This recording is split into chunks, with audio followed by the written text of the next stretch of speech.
Okay, nandito tayo sa ARL Game Farm. Yan, ito, sundan natin si Sir Art Lopez at patitilawan daw. Patitikmin niya ako ng yellow na dragon fruit. Yan. Walang Diyo, ano kang lalaki ng... Ito ho, yan. Sir Art, wow! Look at this. This is more than a kilo, Doc. Anong tawag yan? This is golden isis. Oh, It's more than a kilo. 1 kilo ito, no? Yes. Okay ha, mga kaibigan ha, mga kasabong, kita nyo.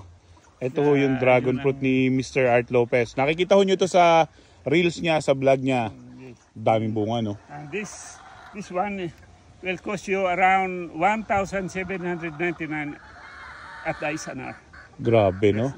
It's really very costly. Costly talaga. Ha?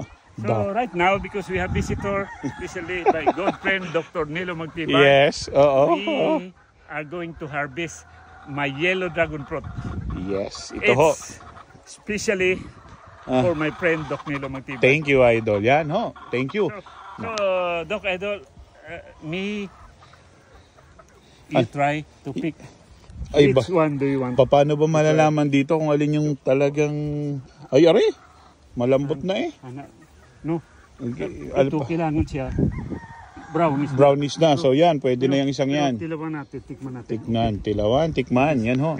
This dahil kasi special friend. So, Walang yan. Anong laki niyan?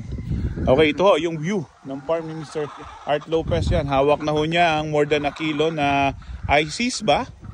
yes, ISIS. Palora? No. Golden ISIS. Golden ISIS. From Australia.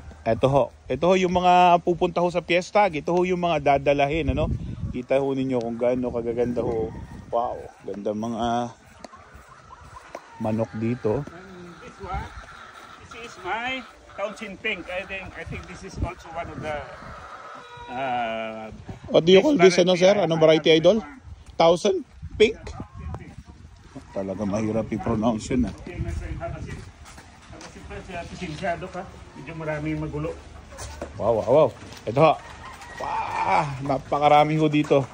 Hindi natin makita. Yan ho, si Sir Art na. Okay. Yan ho, kaya yung pinost ko ho, yun ho mga dragon fruits ko dito ho galing talaga.